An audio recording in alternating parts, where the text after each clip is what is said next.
Hello everyone and welcome back to my channel. मैं physiotherapist Ritu आपका स्वागत करती हूँ हमारे हेल्थ केयर फिजियोथेरेपी चैनल पर। आज इस वीडियो में हम देखेंगे कि 0 to 3 मंथ्स के बेबीज़ में विकास के टप्पे कैसे होते हैं, जिसे हम डेवलपमेंटल माइलस्टोन्स कहते हैं। वीडियो स्टार्ट करने से पहले अगर आप चैनल पर नए हैं तो चैनल को सब्सक्राइब ज़रूर कीजिए, वीडियो को लाइक कीजिए और ज़्यादा से ज़्यादा मदर्स के साथ शेयर भी कीजिए। बच्चों के हर माइलस्टोन अचीव करने का एक पर्टिकुलर टाइम फ्रेम होता है, जिसके दौरान बच्चा कभी भी वो माइलस्टोन अचीव कर लेता है। पर ज़रूरी नहीं कि हर बच्चे ने वही टाइम फ्रेम में वो माइलस्टोन अचीव करे। हर एक बच्चा एक दूसरे से अलग होता है। आप अपने बच्चे को किसी और बच्चे के साथ कंपेयर नहीं कर सकते। ज़रूरी नहीं होता है कि किसी एक बच्चे ने 3rd मंथ में वो चीज़ अचीव कर ली है तो आपके भी बच्चे ने 3rd मंथ में ही वो चीज़ अचीव करनी हो। तो बस आपको देखना ये है कि अगर बच्चा कोई माइलस्टोन अचीव करने में लेट कर रहा है, उसका डिले अगर हो रहा है तो कितना डिले हो रहा है। थोड़ा बहुत डिले है, थोड़ा बहुत वो लेट कर रहा है तो दैट्स टोटली फाइन। एक स्टेज पे आके वो खुद अचीव कर लेगा। पर अगर डिले बहुत ही ज़्यादा है, फॉर एग्ज़ाम्पल बच्चे 3rd मंथ में नेक होल्डिंग स्टार्ट कर लेते हैं। अगर आपके बेबी ने 5th मंथ हो गया, 6th मंथ हो गया, अभी तक पार्शियल नेक होल्डिंग भी नहीं आ रही है तो this is called as delay. तो इतना अगर लेट हो रहा है तो आपको ध्यान देने की ज़रूरत है। ये वीडियो बस इन्फॉर्मेशन पर्पज़ के लिए बनाया गया है ताकि आपको पता चले कि आपका बेबी कितना लैग कर रहा है, आपका बेबी कोई माइलस्टोन अचीव करने में पीछे रह गया है क्या और आप उसके लिए क्या कर सकते हैं।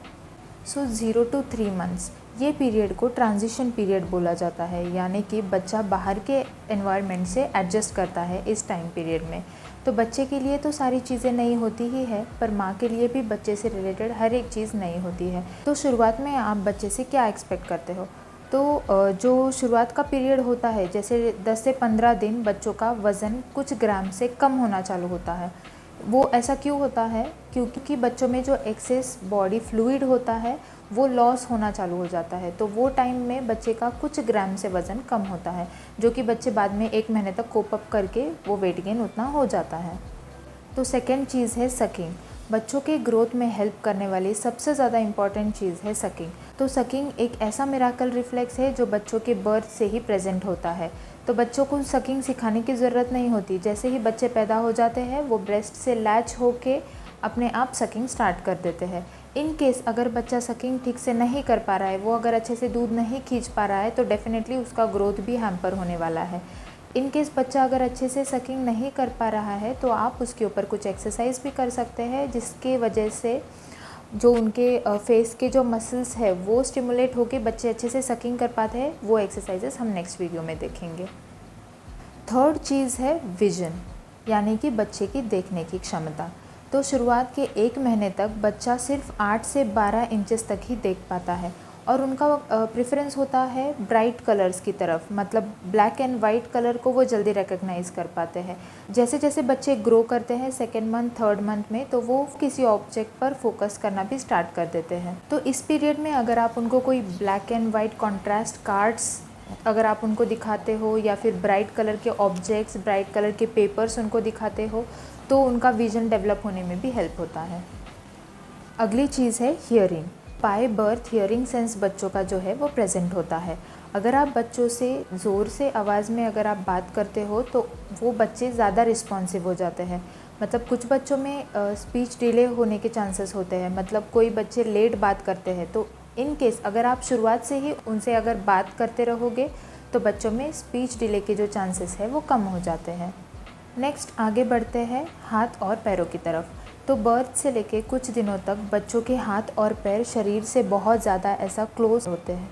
ऐसा क्यों होता है, क्योंकि जैसे प्रेगनेंसी एडवांस होती है 9 मंथ के एंड तक बच्चों को पेट के अंदर स्पेस बहुत कम रह जाती है, तो बच्चों का ये वाला पोजीशन रहता है। तो जैसे ही वो बाहर आते हैं तो बाहर के सराउंडिंग में भी वो ऐसे ही रहते हैं। तो बर्थ से लेके कुछ दिनों के बाद धीरे धीरे उनकी मुट्ठियाँ खुलना भी चालू हो जाता है और हाथ और पैर भी सीधे होने स्टार्ट हो जाते हैं। 3rd मंथ के एंड तक बच्चों का आई और हैंड कोऑर्डिनेशन जो है वो भी इम्प्रूव होना स्टार्ट हो जाता है। आई और हैंड कोऑर्डिनेशन मतलब बच्चों को अगर आप कुछ ऑब्जेक्ट दिखाते हो तो वो पहले वो ऑब्जेक्ट को देखते हैं और उसके बाद उसकी तरफ हाथ बढ़ाना, पकड़ने के लिए हाथ बढ़ाना स्टार्ट करते हैं। तो इसको बोलते हैं हैंड और आई कोऑर्डिनेशन। तो ये 3rd मंथ के एंड तक आ जाता है। 3rd मंथ तक बच्चे कुछ आवाज़ें भी निकालना स्टार्ट करते हैं, जैसे कि शायद वो कुछ बोलने की कोशिश कर रहे हो। तो इन्हीं आवाज़ों को कूइंग कहा जाता है। तो 3rd मंथ तक बच्चे कूइंग भी स्टार्ट कर देते हैं। नेक्स्ट है नेक मूवमेंट, जिसे बच्चों का फर्स्ट मोटर माइलस्टोन भी कहा जाता है। तो शुरुआत के पीरियड में इन केस 1st मंथ में अगर आप बच्चे को ऐसा वर्टिकल पकड़ोगे तो वो गर्दन नीचे छोड़ देते हैं, but at the end of 3 months मतलब 3rd मंथ के एंड तक बच्चे काफ़ी अच्छे से गर्दन पकड़ना स्टार्ट कर देते हैं। तो 2 मंथ्स के बाद ही कुछ बच्चों में पार्शियल नेक होल्डिंग मतलब कभी तो वो गर्दन उठाना स्टार्ट कर देते हैं। अगर आप बच्चों को टमी टाइम दे रहे हो, टमी टाइम पे मैंने पहले भी एक वीडियो बनाया हुआ है, तो वो आप रेफ़र कर सकते हो। टमी टाइम मतलब पेट पे अगर आप बच्चों को सुला रहे हो तो 2nd मंथ के बाद ही 2.5 मंथ्स के बाद ही बच्चे गर्दन उठाना स्टार्ट कर देते हैं। वो ऑब्जेक्ट को ट्रैक करना भी स्टार्ट कर देते हैं। मंथ के एंड में अगर आप बच्चे को टमी टाइम में सुला रहे हो मतलब पेट के बल अगर आप उसको सुला रहे हो तो बच्चे अच्छे से गर्दन मोड़ के ऑब्जेक्ट को ट्रैक भी करना स्टार्ट कर देते हैं। और 3rd मंथ तक वर्टिकल पोजीशन मतलब खड़े भी आप अगर बच्चे को ले रहे हो तो बच्चे अच्छे से नेक होल्डिंग करते हैं।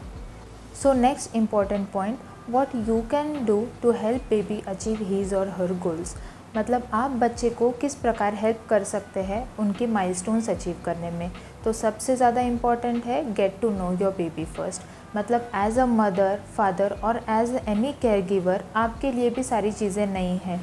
तो आपको शुरुआत के पीरियड में बच्चे को जानने की कोशिश करनी चाहिए कि अगर बच्चे को नींद आ रही है, अगर बच्चे को भूख लगी है या फिर कोई और डिस्कम्फर्ट हो रहा है तो बच्चा क्या साइंस दे रहा है। तो get to know your baby first. Second point, get involved in your baby. Give some time and get involved. मतलब आप बच्चे के साथ खेलो, बच्चे के साथ इन्वॉल्व हो जाओ, बच्चे से आप बात करो, बच्चे के साथ खेलो, बच्चे के साथ आई कांटेक्ट करो, बच्चे को मसाज दो। जितना आप बच्चे के कांटेक्ट में रहोगे उतना आप उसको हेल्प कर रहे हो उसके गोल्स अचीव करने में। 3rd है इस पीरियड में मतलब बर्थ से लेके 3 मंथ्स तक तो आपको उसको कंपलसरी टमी टाइम देना है। टमी टाइम यानी बच्चे को पेट पे सुलाना। तो American association of paediatric recommend करता है कि दिन में से आपको 90 मिनट्स तक बच्चे को टमी टाइम पोजीशन में रखना है। तो इससे क्या होता है, बच्चे की पोजीशन ये हो जाती है टमी टाइम में, मतलब बच्चे पेट के बल लेटे हुए रहते हैं, हाथों पे उनका पूरा वेट होता है और गर्दन ऊपर उठाने की कोशिश करते हैं। तो इससे बच्चे का जो नेक होल्डिंग है उसमें भी हेल्प होता है और बच्चों के ये जो शोल्डर मसल्स हैं वो भी स्ट्रेंथन होने में हेल्प होती है। इससे बच्चा ऑब्जर्वेशन भी सीखता है। टमी टाइम पोजीशन में बच्चे का आई कांटेक्ट भी अच्छे से होता है, बच्चे ऑब्जेक्ट देखने की कोशिश करते हैं, ऑब्जेक्ट की तरफ गर्दन घुमाने की कोशिश करते हैं। इससे नेक होल्डिंग में भी हेल्प होता है, शोल्डर स्ट्रेंथनिंग में भी हेल्प होता है और विजन में भी हेल्प होता है।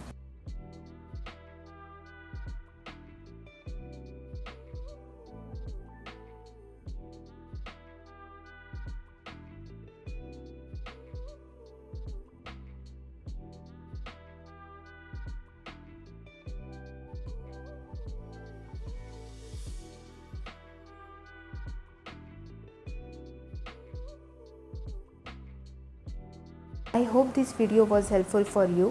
ऐसे ही और इन्फॉर्मेशनल वीडियोज़ देखने के लिए चैनल पर अपडेटेड रहें।